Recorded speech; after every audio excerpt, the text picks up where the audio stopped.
I want to begin by talking about an epidemic that occurred in Japan in 1858. Early in July in 1858, a U.S. steamship, it was called the USS Mississippi, which is one of the first steamships in the U.S. Navy, sailed into the port of Nagasaki on the island of Kyushu after departing Shanghai a week before. Only 5 years earlier, the entry of this U.S. ship into the port of Nagasaki or any Japanese port would have been unthinkable because the Japanese government, headed by the Tokugawa shogun, refused entry. So I was talking about this U.S. ship, Mississippi, that entered into Nagasaki, and I wanted to make the point that this entry of a foreign ship into Japanese waters was a really new event. 4 years earlier, Commodore Perry had sailed into the Tokyo Bay with a fleet of gunboats and had demanded that the Japanese government open to foreign contact. And so it was only in the aftermath that you had ships enter into Japanese waters, and there's a great deal of foreign tension. Now, even as the Mississippi arrived in Nagasaki, there were ongoing negotiations with the Japanese government and the U.S. representative. His name was Townsend Harris. So this was a time of really heightened tension between Japan and the U.S. in particular, but generally with Western governments. Significant for my topic, which is cholera, is that when the USS Mississippi arrived in Nagasaki, it had on board at least one sailor who was infected with the disease cholera.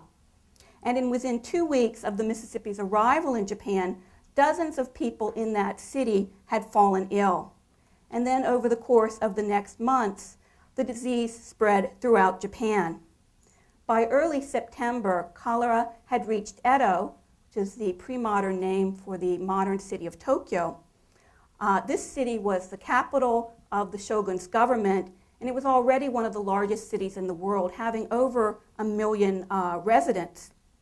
Modern historical demographers estimate that in 1858, perhaps 40,000 people died of cholera during the summer, and that's roughly 4% of the population. And there were similar death tolls elsewhere in Japan.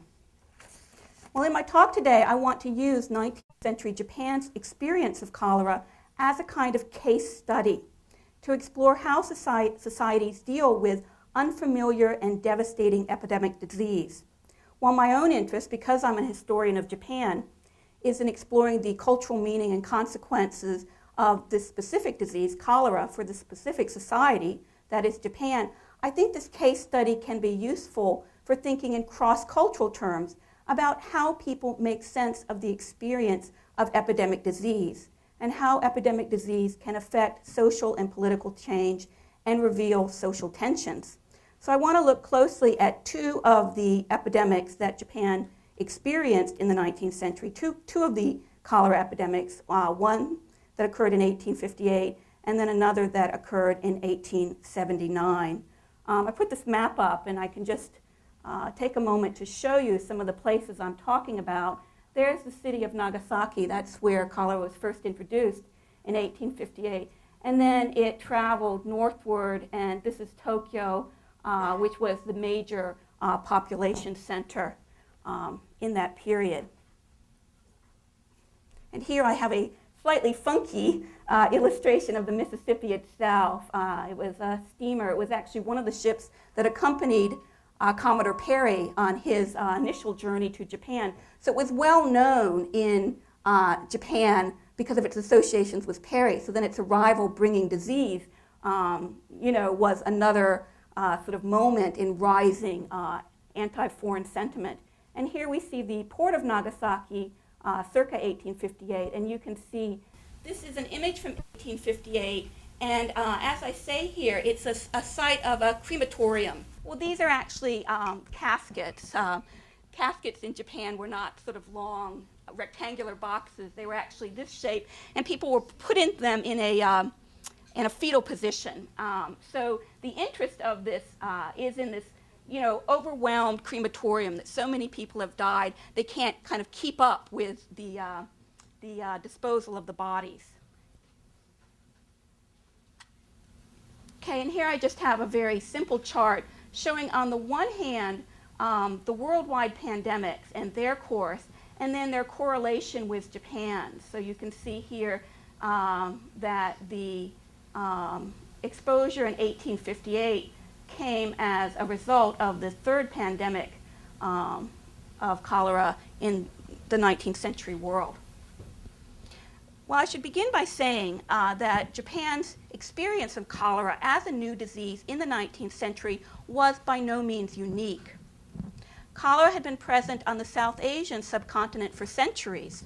The microorganism that causes the disease, which was first identified, as you probably know, by Robert Koch in 1884, flourished in the warm waters of India. And it most often reached humans through the water, through infected water, but also through food that had come into contact with water, and also from hand-to-mouth contact, from person-to-person contact. The microorganism passed through the human digestive tract and then re-entered water supplies through human waste. So cholera was well established there in the subcontinent, but it began to move worldwide following the roots of imperialist contact and of expanding international commerce in the 19th century. So the establishment, for example, of British authority over India, which increased human contact, of course made possible as well the spread of this disease. So we can call the cholera pandemics of the 19th century the child of imperialism and the child of international commerce.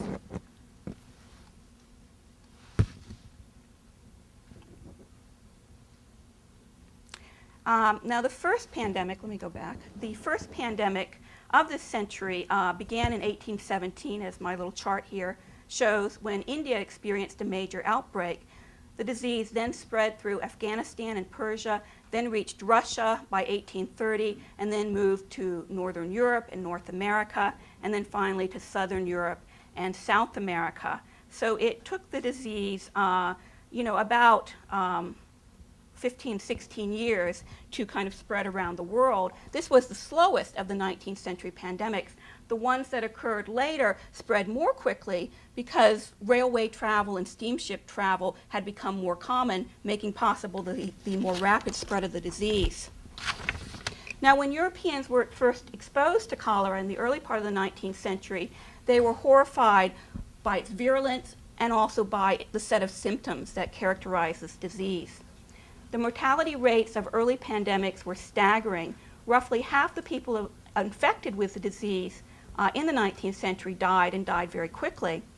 Moreover, the manner of death by cholera proved particularly disturbing. The infection with the disease brought sudden and overwhelming attacks of uncontrollable vomiting and diarrhea. The rapid loss of bodily fluids could cause death in a matter of hours, but these were often agonizing and humiliating hours. As dehydration progressed, cramps convulsed every muscle of the body, sometimes causing victims to scream in pain. 19th century very often romanticized death by tuberculosis. And if you've read much 19th century literature, you've probably encountered this vision of people dying this rather beautiful death, becoming whiter and paler and more beautiful and more spiritual as the disease of tuberculosis progresses. So if death by tuberculosis was envisioned in romantic terms, death by cholera was really its antithesis. People died as shriveled wrecks with bluish skin, sunken eyes, protruding teeth, these symptoms that accompanied very fast process of dehydration.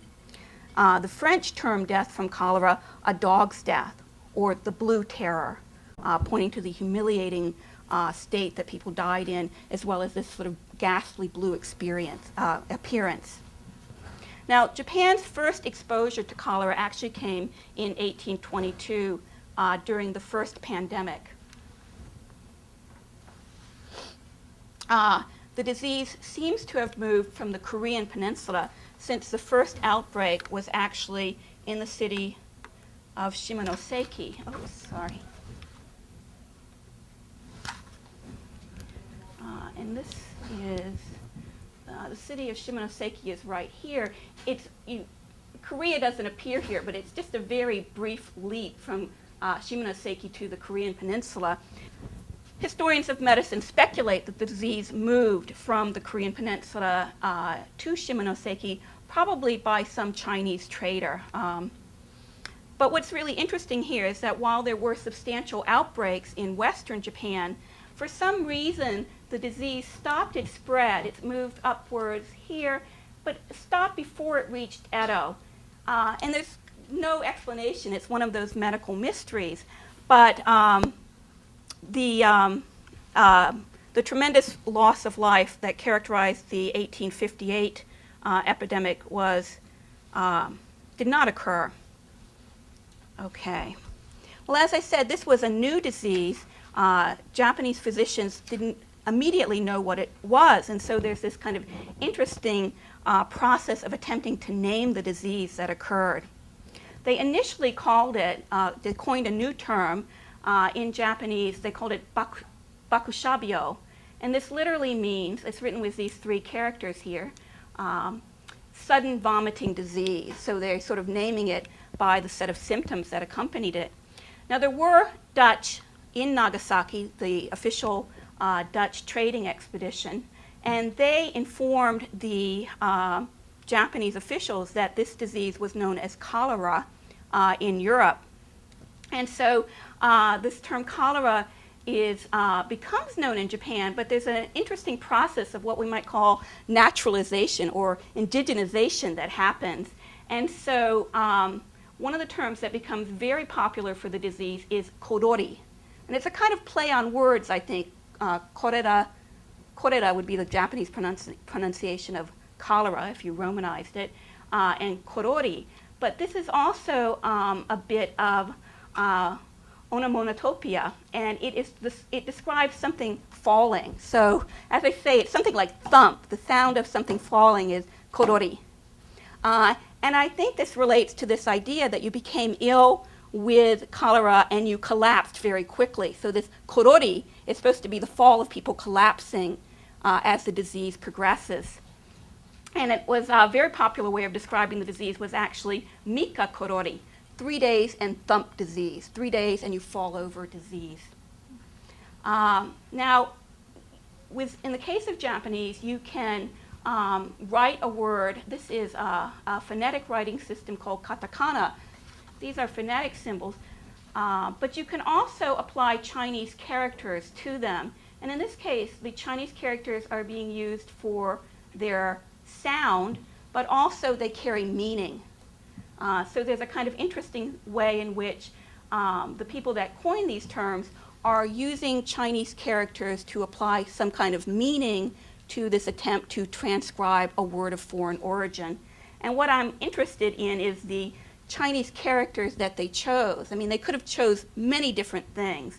But in this case, in writing korori, one very popular method of inscription was to use this character, which means fox, and this character means wolf, and then this character means diarrhea. So obviously this is pointing to the symptoms of the disease. But these animal references are really interesting. The fox in Japanese folklore was considered a kind of trickster figure who went around tricking humans into doing things. Their acts were sort of magical and inexplicable, while the wolf was frightening, a fierce animal. So I think this kind of points to the symptom of the disease, but also the kind of attributes of the disease, that it was very severe in its symptoms, but also inexplicable. The newness of it is foregrounded, I think, by the reference to the fox, the trickster figure. And then another way of writing korori is with this one. This character means tiger, this character means wolf, and this character means badger. And I think both tiger and wolf are used, again, to point to the severity of the symptoms of the disease.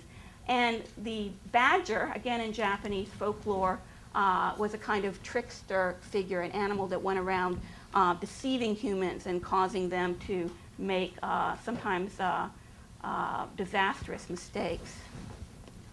And then one final bit of nomenclature, another way of writing, in this case, cholera is the way you would read this. Cholera is tiger, and these two symbols together mean attack. So this disease is something like a tiger that attacks you, overwhelms you. and potentially kills you.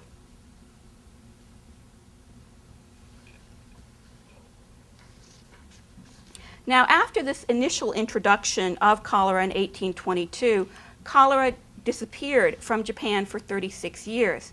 And when it was reintroduced by the USS Mississippi in 1858, Japan was in a state of profound political turmoil because of the popular unrest that had followed the forced opening of Japan by Commodore Perry.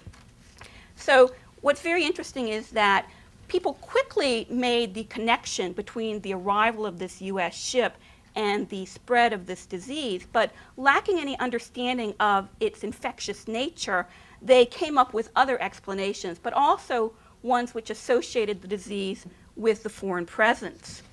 One early account of how people in the city of Nagasaki were making sense of the 1858 cholera epidemic comes from this guy here.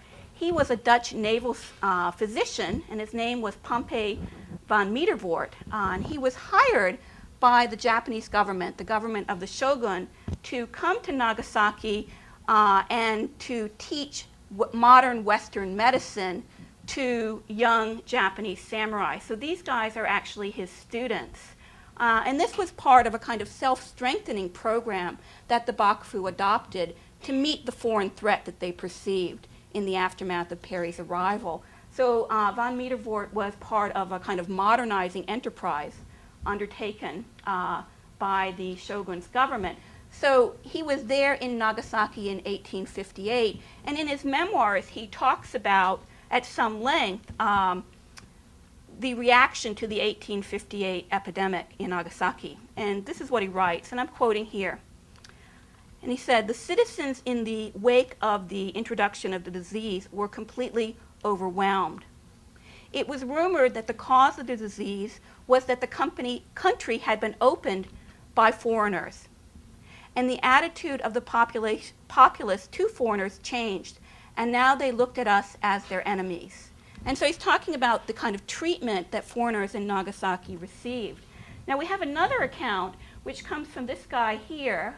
He was one of Pompey's students. His name is Matsumoto Ryojun, and he went on to become a very prominent doctor and prominent public health official. And he also addressed the 1858 epidemic in his memoirs, and he wrote that it was widely rumored that foreigners in the city had gone about poisoning the wells, and that it was this poisoning of the wells that was leading to the spread of sickness. And he wrote that there were threats made on the life of every foreigner, even somebody like Pompey, who was there at the invitation of the Japanese government. And so Matsumoto talks about how he and his fellow students would not let Pompey go out on the city streets for fear that he would be attacked. Now another account of the 1858 epidemic comes from an ordinary Japanese resident of Nagasaki, and he offers a really vivid description of what goes on as the disease spreads around the city. And so I'd like to just read this to you. It's a little bit long, but I think it's kind of interesting. And the guy writes, "Of the 80 districts of the city, there was not one that did not have deaths each day. And once one family member died, one after another, their relatives would die. Those who came to visit the sick also died, and so people stopped visiting. When you met someone on the street, you would offer mutual congratulations that you were both still alive, and all anyone spoke of was the disease. If you went out, you were sure to see 2 or 3 funerals, and everyone was fearful. It was as though we were in a state of war. When a funeral procession passed by, all the houses on a street would shut their windows. And sometimes people would light firecrackers, and at night people would shoot guns into the air. This was in order to frighten away the plague deity. Every house pasted charms upon their door and tied up sacred ropes. Everyone was trying to be careful of their health, so lights in the entertainment districts were extinguished, and there was no music or singing to be heard anywhere in the city. Some people made straw or wooden boats, and they placed on them dolls with faces like foreigners, and they pushed these boats out to the sea. Every district tried to find a method to end the epidemic, using every ritual known to expel disease. Festival floats and portable shrines were brought out. Bells were rung, drums were beat, and every shrine was filled day in and day out with the faithful. And that's the end of his description. What I think is really interesting here is that we find a really vivid description of cultural impact of the disease and of the desperate attempts of Nagasaki residents to resolve the epidemic through the strategies they thought would work. What I'd like to foreground here is the kind of complicated understanding of this disease that emerged in this moment of crisis. So we see in this last account that I read, the rather lengthy one, another reference to this linking of the disease to the foreign presence in the city. But we also see that the populace adopted really traditional methods to resolve the epidemic. And so they kind of brought this new disease into well-established paradigms of making sense of sickness.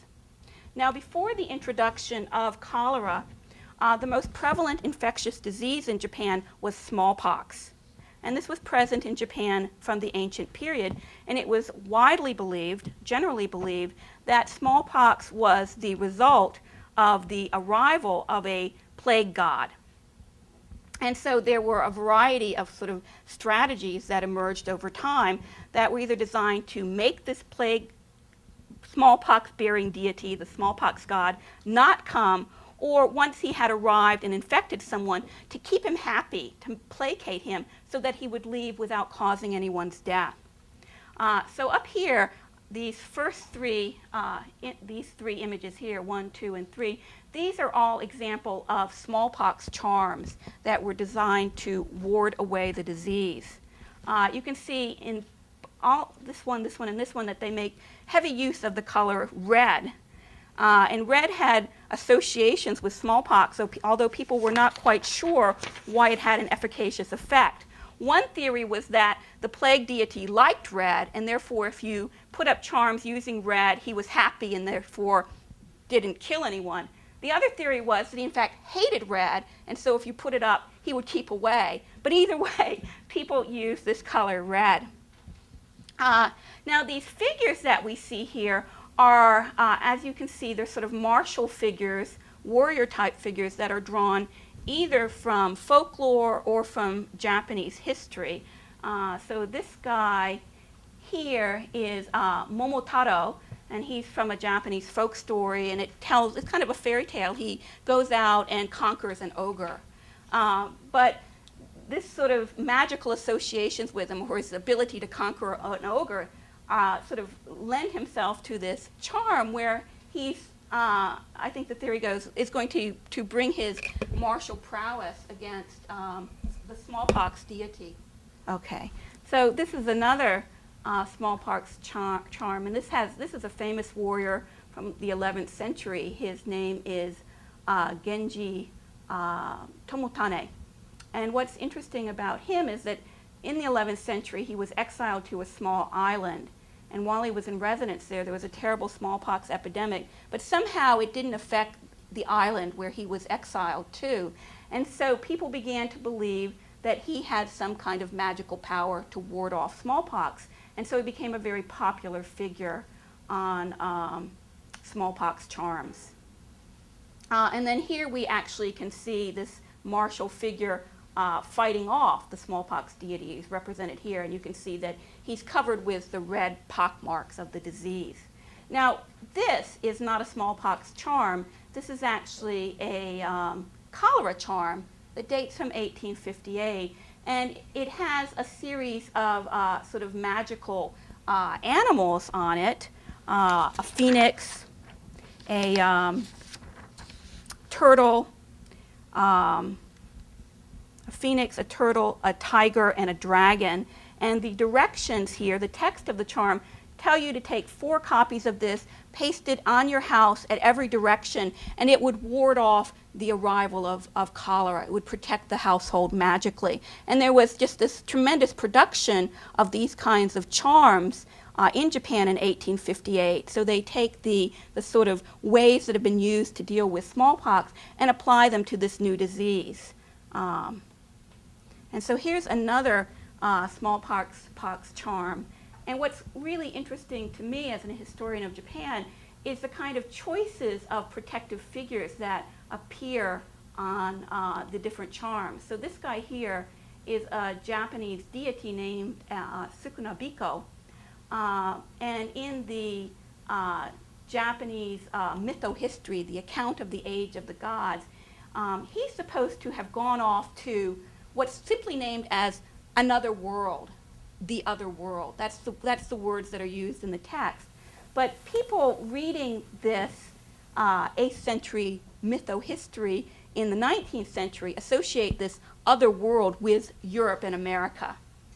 And so there's an interesting way in which this deity that's associated with foreign lands is incorporated into this charm to ward off a disease that's supposed to be the product of foreign countries or to have been brought by foreign countries. So there's an interesting way in which it sort of picks up on that motif of the disease as the product of foreign contact.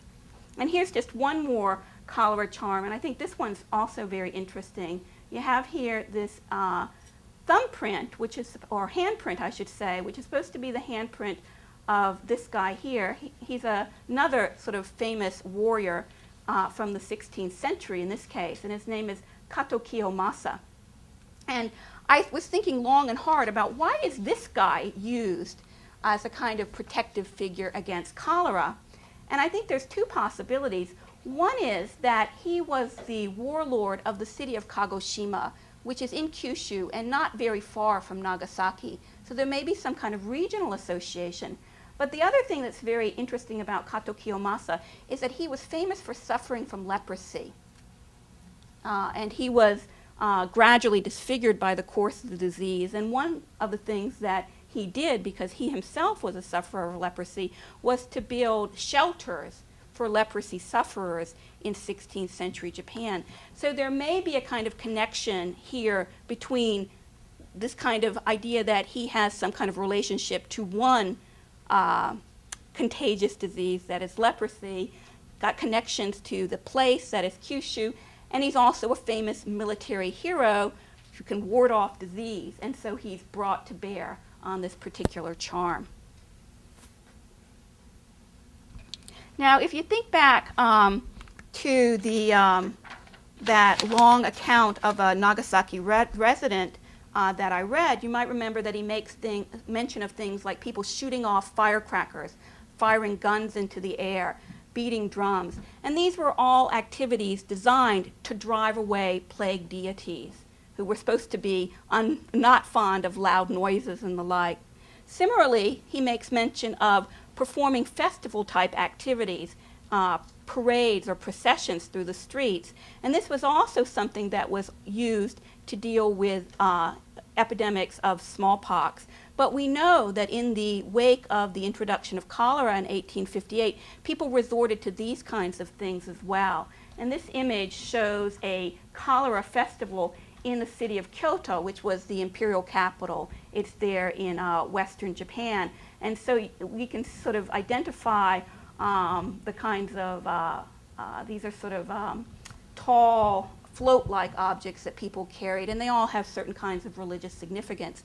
So we see this kind of wholesale production of, or carrying out of festivals designed to ward off the deities. Now, I don't want to suggest, however, that the response to the introduction of cholera was solely religious or spiritual in nature. The new disease also very quickly became the object of medical discourse. So we find doctors working in both Western medicine, their current understanding of Western medicine, as well as traditional medical practice, trying to come up with treatments for the disease. And so we see the circulation of these kinds of broadsheets. It's a kind of an early form of the newspaper, offering people medical advice. And this particular one was actually printed at the command of the shogun's government. And he ordered it to be distributed around the country to the populace, offering them medical advice. And this particular broadsheet suggests that people wrap their stomachs in cotton or wool cloth, and it advises that they drink a concoction of a particular kind of alcoholic beverage called shochu, and water and sugar. And what's kind of interesting is it states that this kind of advice comes via a French doctor. So there's a kind of Western authority that's evoked to explain the advice. Now, one final thing I'd like to mention about the 1858 epidemic before I move forward is that it is not only foreigners who became the object of popular criticism in 1858. And when we read the broadsheets that deal with the epidemic, one persistent theme that emerges is criticism of people who were profiting because of the disease. And this criticism often took the form of satire.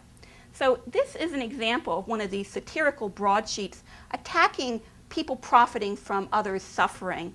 And it depicts a mythological bird, which is called Tsugami Dori. And the thing about Tsugami Dori was it was supposed to be a bird that could fly back and forth between the world of men and the world of gods. But if you write Tsugami Dori with different Chinese characters, it can mean profiting, to make a profit. So there's a kind of play on words here between the heavenly bird and the profiting bird. And I don't know how easy it is to discern this, but the body parts of this bird are made up of certain kinds of recognizable figures. So for example, this is supposed to be, his beak is made up of a crematorium worker. Because remember, the crematoriums are working overtime during this period. And then down in its breast, we see a priest, and this is his alms box. So priests are making off very well as well because people are going to temples and making donations. And then his tails are made up of the advertisements of pharmacies, because pharmacies were making a nice profit too, selling various kinds of cholera cures. And then the text tells us that its belly here has no feathers. And that is because this, in this depicts, it tells us, a used clothes dealer who is buying up all the clothes of dead people and then selling them. And so it's a kind of satirical comment upon, the fact that even in times of disease, some people are doing quite well. So I want to turn now to look at my second example of cholera in 19th century Japan. And this is the I'm particularly interested in the 1879 epidemic. But I've got this chart that shows rates of infectious disease in Japan. So we see cholera, dysentery, typhus, and smallpox. And one of the things that's quite interesting, if we take a look at, this is my next case study, 1879, you see that over 160,000 people died. And what's quite staggering is the number of those infected who died, which is over 100,000. And we see a similar thing here in the next great period of cholera, 1886, 155,000, more than 155,000 people were infected, and 108,000 of those died. And so we can contrast this with something like dysentery, where you had very high rates of infection during times of epidemic, over 108,000, for example, but the rate of those who died is much smaller. So cholera has this really special status in the second half of the 19th century, although there's lots of new epidemic diseases that are introduced to Japan because of the first period of foreign contact, but no disease had the kind of staggering impact that cholera did. So it has this kind of special status in the popular imagination. Now, in the 20 years that have passed between 1858 and 1879, the political situation in Japan has changed dramatically. In 1868, the government of the shogun was overthrown, and a new government was established in Japan under the emperor whose name is Meiji. He's the first Japanese emperor of the modern period. The political power, however, in the 1870s and 1880s was really in the hands of a group of young samurai who had been influential in overthrowing the government of the Tokugawa shogun. And early on in the 1870s, this group of young samurai revolutionaries made it their goal to transform Japan into a powerful and modern nation state. They wanted to create an economy based upon industry and a large army that was capable, potentially, of resisting foreign encroachment upon Japan. So this epidemic of 1879 arrived then as government leaders were trying to fundamentally alter Japanese society. And they were engaged in this really overwhelming process of reform that included things like implementing a new tax system, creating a conscript army, creating a system of compulsory education, building railways, building a telegraph system, and so on. And what's important for my topic is that medical reform was a really important part of this program of modernization. Government leaders believed that Japanese lagged far behind Europeans and North Americans in bodily strength and health. And they were greatly concerned by what they perceived to be high levels of infant mortality and high levels of disease.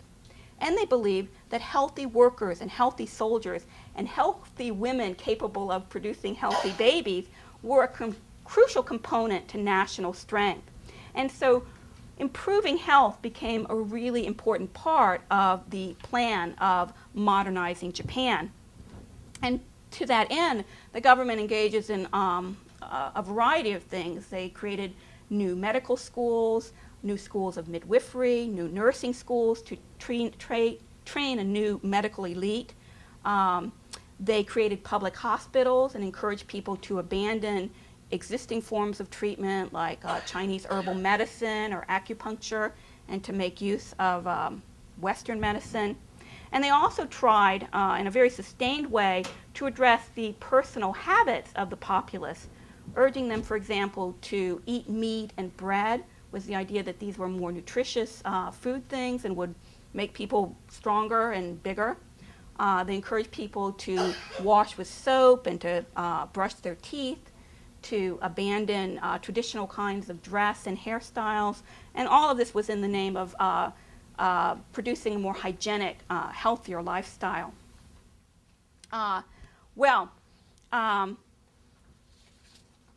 The cholera epidemic of 1879 was the first great epidemic faced by the new government, and it became a really important testing ground for these new policies that were aimed at improving health. Nagayo Sensei, who was a Japanese official who's regarded as the founder of Japan's public health system, once declared that cholera made public health possible in Japan. So his point was that cholera and fear of the disease created the social conditions where the government was able to effect lots of radical change.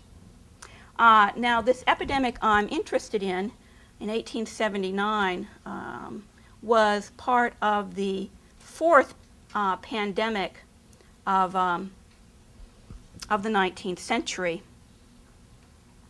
And that pandemic began in 1877. What's really interesting, keeping up with this theme of the associations in the popular mind between the disease and foreigners, is that when the Japanese foreign minister heard that cholera was on the move, he announced that Japan wanted to begin inspecting foreign ships entering Japanese harbors. And the idea was they wanted to avoid what had occurred in 1858 by finding out if there were infected sailors. Now, what's really interesting is that under the treaty system that existed between Japan and European countries, Japan didn't have this right.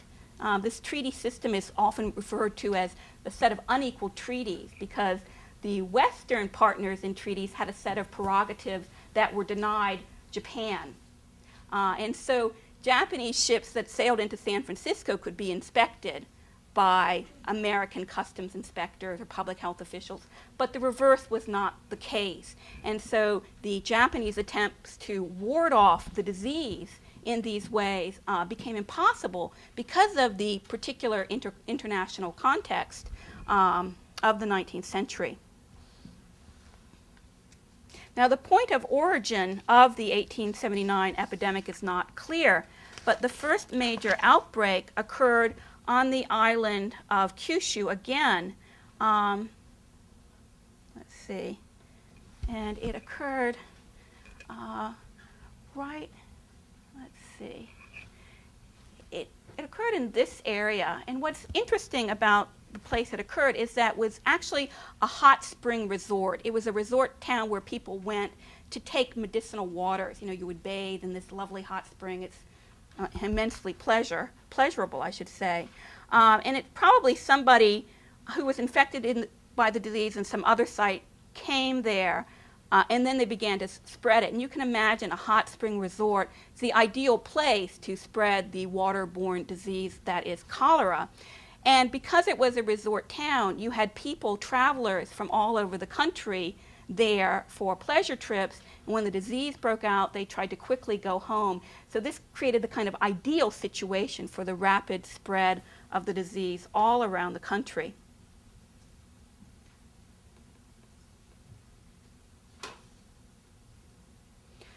So the government's response was to issue a set of new regulations, and these were called the Provisional Regulations for the Prevention of Cholera. And I've provided a translation in your resource binder of the 1880 regulations, which are the sort of revised version of the 1879 one. But what's interesting to me is that these set of regulations that were issued by the Japanese government were organized by two principles. One was the isolation of the infected. So the regulations said that if a doctor made a diagnosis of cholera, they had to immediately notify local officials and the local police force. And local police were supposed to take the sick person to a quarantine hospital, remove them from the local community, and then the household was supposed to be sealed off to outside contact, actually sort of roped off so that nobody could go in, and then yellow paper with the words cholera were supposed to be pasted on every door so that the household would be isolated. And the interesting thing about these institutions that were called isolation hospitals is that they were never envisioned to be places of treatment.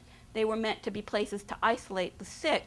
So there were actually no doctors or nurses present, and basically people were taken there to die. And so they became very quickly associated with abandonment and horrible death, and there was a great deal of tension surrounding attempts to remove people to quarantine hospitals. Now the other thing that was central to these regulations of 1879 was inspection.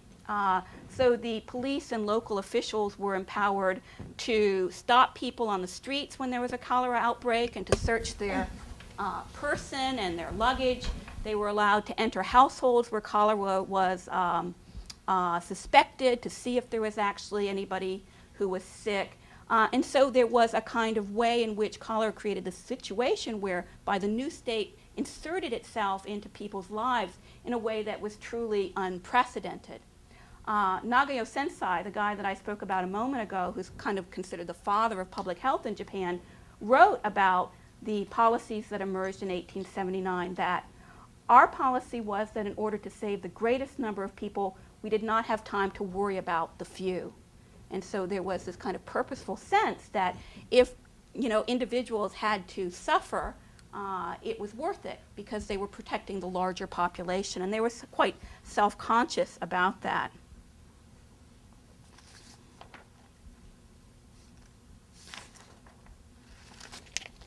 Okay. Well, I know I'm running out of time, but just let me quickly run through a couple of these illustrations and then I'll sum up. I want to suggest some of the popular responses to the government policy of 1879. But first I want to look at a couple of images that suggest the kind of new understanding of cholera that came in place in 1879. And this is a woodblock print from 1880, and it's entitled Expelling the Disease. And you can see here, can you guess what this is supposed to be? It's supposed to be cholera, right? You see I believe it has the head of a lion and the body of a tiger, or perhaps vice versa. And what's interesting is these two figures in Western dress. Can you guess who this guy is? He's a policeman, actually. This is the garb of a Japanese policeman of the day. And this guy is probably either a local official or a doctor, and they are spraying disinfectant on the cholera represented by this animal. So we see here, you know, this kind of very traditional iconography, but the kind of new way of dealing with the disease, so that we don't see famous warriors drawn from folklore fighting the disease, but rather a policeman and a doctor. And here is another kind of satirical print called Exterminating Cholera. And we see here the body of a tiger, the head of the lion. This is supposed to be the testicles of a badger, who in Japan were always associated with massive testicles. Don't ask me why. And you can see him sort of attacking the populace. And here you have a martial hero fighting off the disease. And his little flag here says Hygiene Committee. And the Hygiene Committee were these local groups of doctors and policemen that were empowered to go and inspect homes. And there's a second half to the print, which I was not able to see, but this is a bottle of disinfectant. And so the martial hero is spraying disinfectant upon the cholera disease. Then we see, those are the kind of interesting, funny sort of public health message, but here we also have sort of more serious ones. This was a home ministry publication. You can see it's quite cheaply printed, just black and white, but the title is How to Prevent Cholera, and it gives people all kinds of hints. So wear clean clothes, don't work too hard, keep your house well ventilated, don't eat fish or fresh fruit, and so on. So healthy hints to avoid cholera. And I'll skip the rest in the interest of time.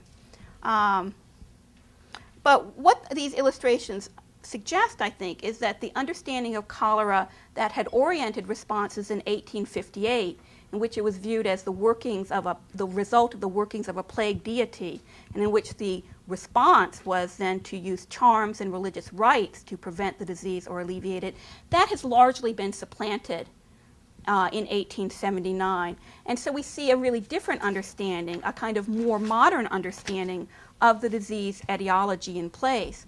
Rather than charms and religious rites, it is disinfectant, hygiene, good sanitation that is represented as the means to counter disease.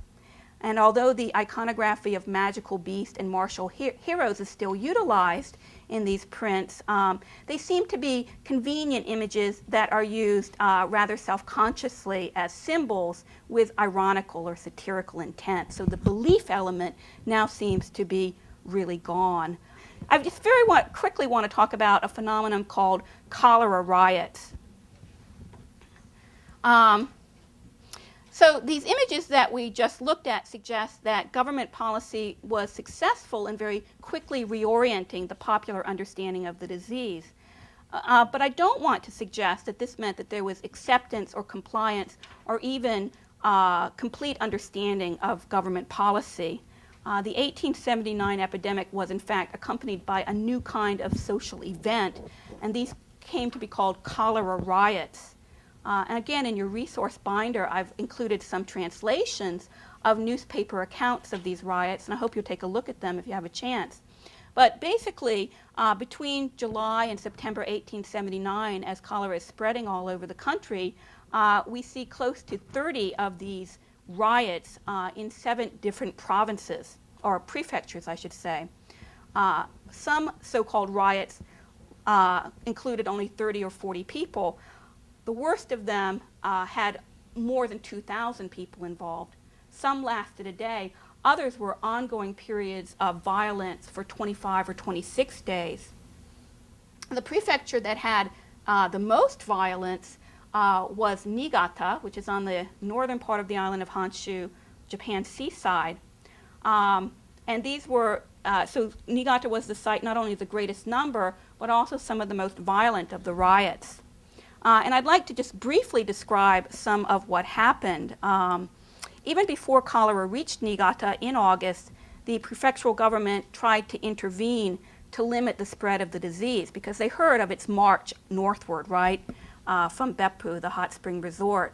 So even before the disease reached Niigata, they issued an edict forbidding the sale of fish and shellfish and fresh fruits because these were foodstuffs that were recognized and quite correctly recognized to be implicated in the spread of the disease.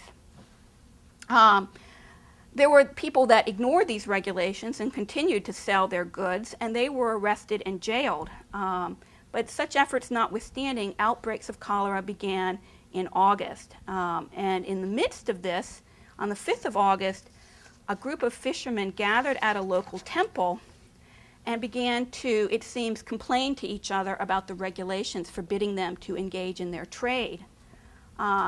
In the midst of this crowd, which was growing ever larger until it reached about 600 people, rumors began to fly about. There were charges that the police were seizing people before they were dead and carting them off to the crematorium.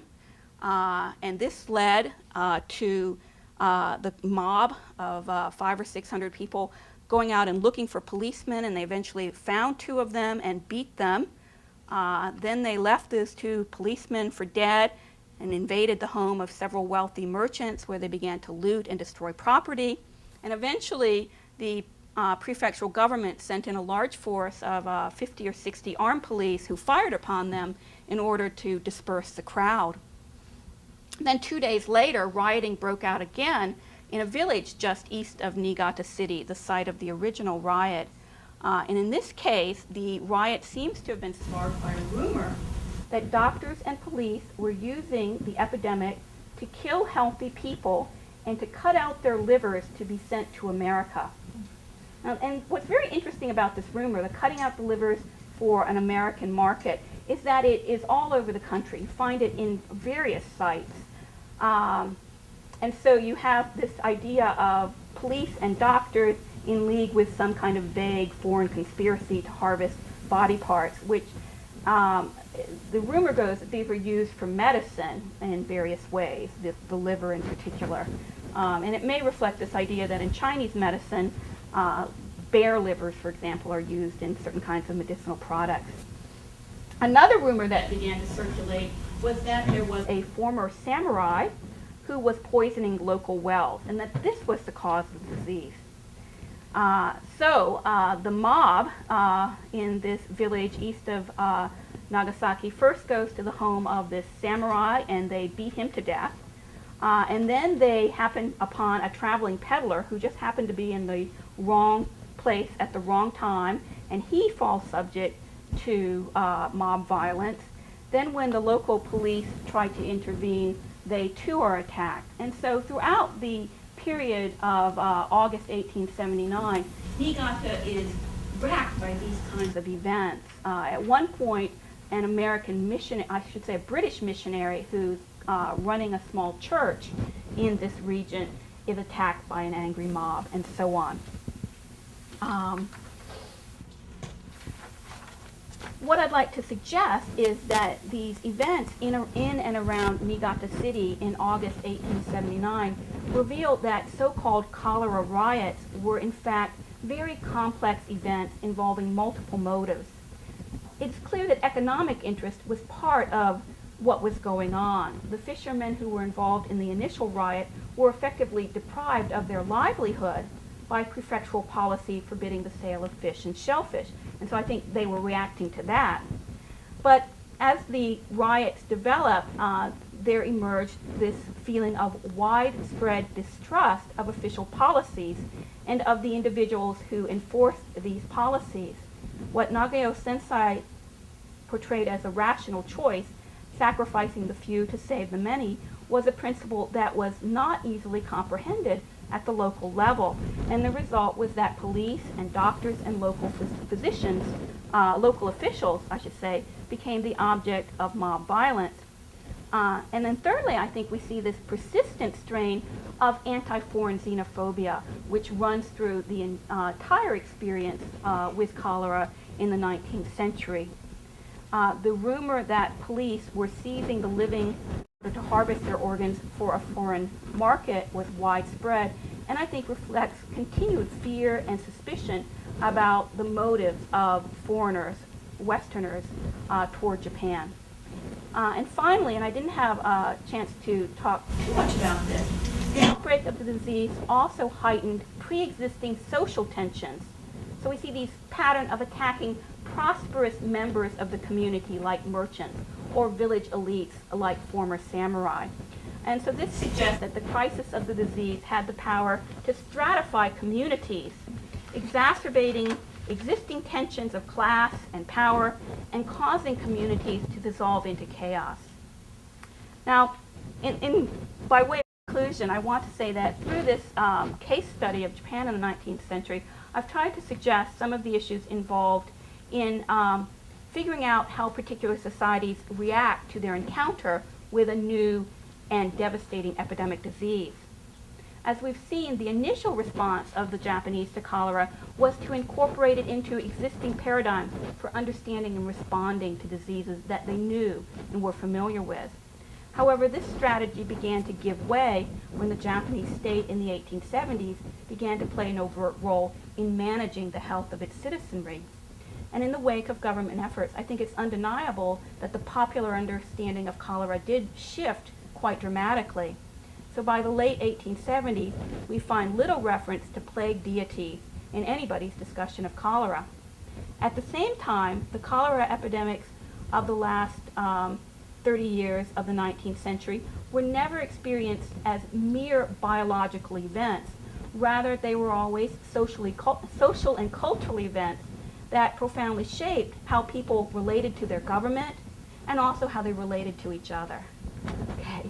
Thank you very much for your attention. Okinawa is now today the longest living people. Yes. On the map is an island. Okinawa, where is it, you mean? Yeah. Is it showing my eye? They cut their calories, they eat fish, and That's right. they farm, and a lot of physical. Yes. But they live past 100, studying just those people. Yeah, I guess one of the interesting things that might contribute to that is Okinawa is still one of the most rural, least industrialized of the Japanese prefectures, and so I think they've somehow escaped some of the stresses and tensions of modern life, and that might contribute to it as well. I'm just wondering how significant you would say Tokugawa policies were in the introduction and spread of the disease. For example, like being a closed country when it was introduced, that can have an effect. But like the alternate attendance policy, was that a means for cholera to spread northward in the first epidemic? You know, I haven't really read anything that has looked carefully at when those samurai processions were occurring and if it's possible to correlate the movement of the Sankin Kotai processions and the path of the disease. But I think that's a really potentially fruitful way to proceed. One of the policies of the Tokugawa government was that the samurai their major samurai retainers had to spend every other year in the city of Edo and journey from their home domain to Edo. And so you had massive movements of people on a regular basis across the country. But I think that's a really interesting point. Because I could see that having an effect on early in 1858, but then not obviously in the later period when those policies were eradicated. Right. Yeah. I mean, one of the kinds of misunderstandings about what's going on in Japan in the 19th century is that samurai were the only ones moving about. And in fact, you know, there's incredibly lively trade, right, cross-regional trade, and you have large numbers of people on the road for leisurely purposes. So I don't know if we, you know, that your theory will necessarily bear out, but it might. I mean, it's a really interesting thing to take a look at. Mm-hmm. Yes. I was wondering, did you run across any past information concerning like the use of chopsticks and the custom where they take their shoes off before walking through the house? Did you run across that as far as like preventing the spread of cholera? You know, those are well-established customs from very early on in Japanese society, and I don't know of any sort of 19th century discussion of habits that talk about those as either good or bad in terms of the spread of disease. Well, I should say in that regard that sort of social practices surrounding eating were different in this period according to class, and also different from modern kind of customs, right? So people in you know, sort of well-to-do households would never have shared. They didn't eat at the same table, and they never would have shared you know, dishes of food. So people, you know, sat on tatami with their own small tray with their own portions sort of there. You know, servants would bring it and put it in front of you in the room where you were dining. So I don't think in the case of sort of elite households that you find the sort of sharing of food is any way implicated in the spread of the disease. In the case of sort of poorer elements, particularly village elements, you did indeed see a kind of common pot and people scooping stuff out of it. So it may have been part of this, yeah. People talk about how in 1822 the climate, the weather suddenly changed and it got unseasonably cold very quickly, and that this may have been responsible, you know, that the set of kind of environmental conditions that would keep the bacteria being spread, that came to an end. So there are these climactic factors that I think come into play about how quickly it spreads and how spatially large the range is. In the year that the morbidity, that there were 150,000 cases, what was the total population? Total population, that's a good question. I have to go back and check. I don't know right off. A million? No. More like 80 million. 80 million. Yeah. So the morbidity rate overall was relatively low. That's right. I mean, one of the things that's going on is the government adopts a profoundly pronatalist policy. So they are actively policing well-established policies like the reliance on abortion and infanticide that were used to limit family size. So we do see an interesting overall growth of population, in part because of pronatalist policy that seem to have neatly stopped any kind of demographic stagnation. And so overall, the population is growing fairly dramatically over the course of the 19th century. Are there questions? Thank you very much Thank for your you. presentation.